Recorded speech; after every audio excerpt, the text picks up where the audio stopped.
All right, Mitch, thanks a lot for your time today, man. Obviously, Caribbean a couple of years ago, you guys were out in the group stages. To be here now into a final, was going through your mind? Yeah, obviously, first things, very proud of this group. Like you said, we had a tough time a couple of years ago. Afghanistan and Guyana is never an easy task, but again, we knew 2 years later we obviously had Afghanistan to start. So boys have been playing some good cricket. Obviously, to make it this far is obviously really proud, and we'll see how it goes tomorrow. What has been the defining sort of thing in this journey, this season for you as a group? Yeah, I think just the way the boys have been playing, the freedom with the bat. We obviously knew coming to India there's going to be some potentially high-scoring grounds, but then knowing that Sri Lanka is a different prospect altogether, as we saw throughout the tournament. So, and different guys have been stepping up at different times throughout this tournament, which is a great thing for the squad. I think boys are pretty confident going into tomorrow. Obviously, probably not the favourites, but we don't mind it. We'll get to that. Was there a moment in this tournament, Mitch, where you felt it really galvanized the group and made you guys sort of become a contender in your mind?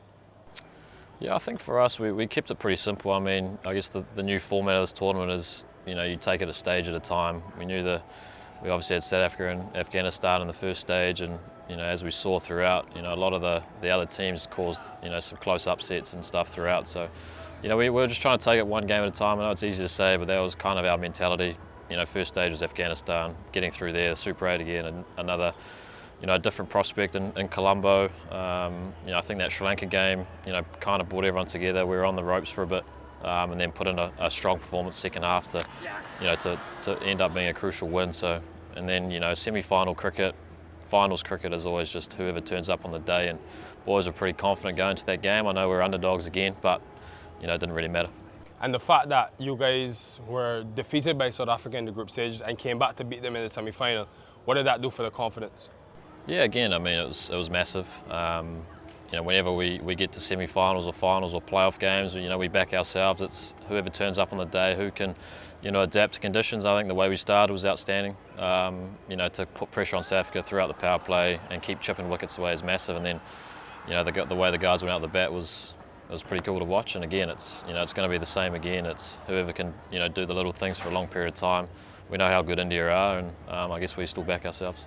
Mitch, when we talk about the Black Caps, we spend a lot of time on Finn Allen, Rachin with the ball this season, someone like GP with his all-round role. But is there anyone who you think has flown under the radar this tournament that has been really significant in your being in this final? Yeah, I guess it's, I think we know that, other teams might have, a lot more kind of superstars, so to say, than New Zealand. But again, we back ourselves. We know that, we've got a very strong squad, as we've shown already. To make it this far, you got to be playing some good cricket. But, I think what we talk about a lot is the team aspect. It might not be the runs and the wickets, but it's the little contributions that actually go a long way, whether it's in the field. I think Matt Henry with the ball, to start us off. Someone like Cole, who's come in as a replacement and put in some pretty good performances. That even the knock against Sri Lanka with me at the end, got us up to a good score, bowling one over, taking 2 wickets the other night. So, it's those little kind of contributions that we, acknowledge, probably not more, but are on equal terms with a knock like Finn and Saif as well. Before this tournament, we would have been talking about Rachin Ravindra, the batter, coming back to India, etc., etc. But it's really been the story of Rachin Ravindra, the bowler. And obviously he's a left-arm spinner like yourself. How has he evolved as a bowler? Yeah, it's he's pretty reluctant to bowl in the nets at times, but I've been pegging him away. But again, he's shown his class. I think throughout this tournament again, the situations and conditions have changed. He's bowled a couple of tough overs in the start of the comp. We get to Sri Lanka where it's spinning, he can really get stuck in and took 7 wickets in those 2 games there or something. So yeah, I think for his development as an all-rounder, it's been massive. And I think the confidence he's gained in just being able to bowl 4 overs a game, and it really helps our balance. That calmness that you always have, whether you're here or on the field in a high-pressure game, that must help your captaincy. Has the calmness helped? Yeah, I guess lucky for me, I've played with and against a lot of good captains. Obviously spent a lot of time under Kane and Baz, and going to Chennai, and you see guys like MS. So you kind of pick up things along the way, and you try to make it authentic to yourself. And I think for me, it is that. It's I think last thing you want is, you being panicking at the bowler's end, and that means, the bowler's going to be under it as well. So for me, it's trying to, keep it pretty calm and make it just an execution thing at the end of the day. And if you miss, it's fine, because everyone misses at the end of the day. As long as the boys are clear and what that looks like, I'm happy. Mitchell Santner, who do you think you've dismissed the most in T20 cricket? Haven't got that many wickets, so I'm not sure. Surya? It is Surya. First of all, tell me about what makes him really challenging to bowl to, and then what's the secret? Because you've obviously figured it out. 5 times you've got him. Yeah, I think he's so smart with the bat.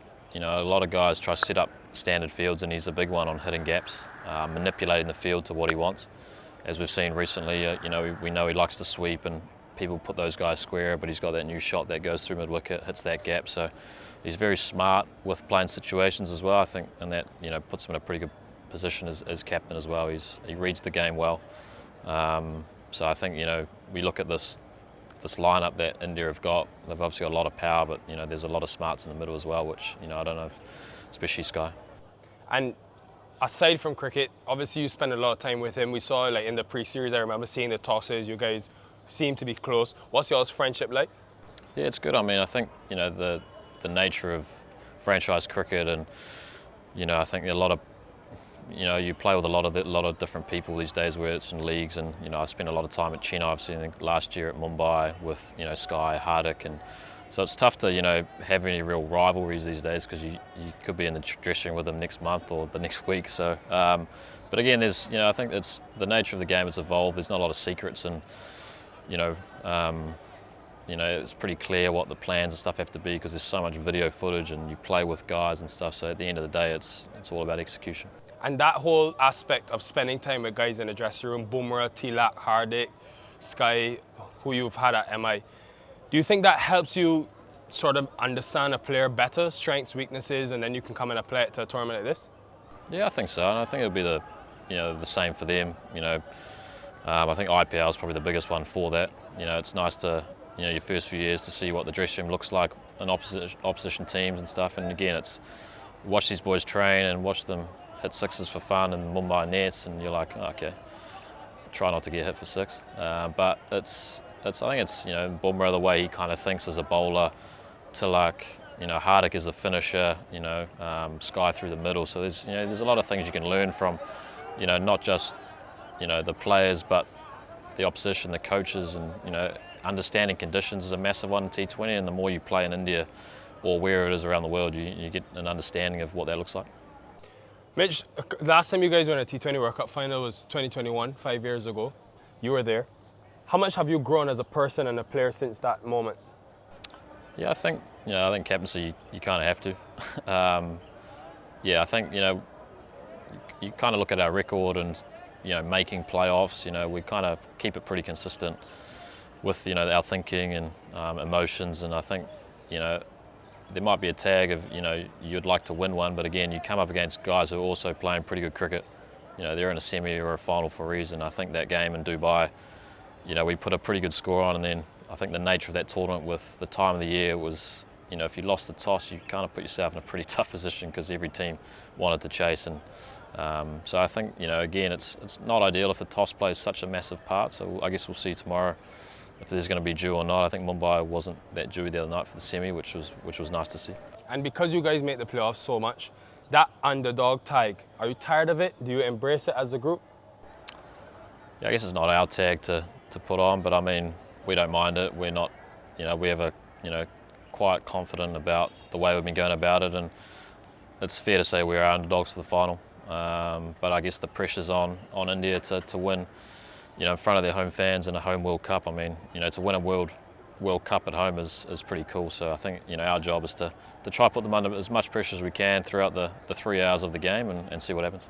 Lastly, a message to the people of Aotearoa. I think they're going to be working the time is like during the day for the final. So should they be missing work or have it on at work? I think it's, what is it, 3 a.m. back in New Zealand? Oh, it's going to be 3 a.m. So I'm hoping a few people get up, and hopefully the bosses and stuff are nice and give them maybe a Monday off and watch us win a World Cup. Would be nice. So if New Zealand get this national holiday back home? Surely, yeah. In surely. Aotearoa. Perfect, man. Thank you, brother.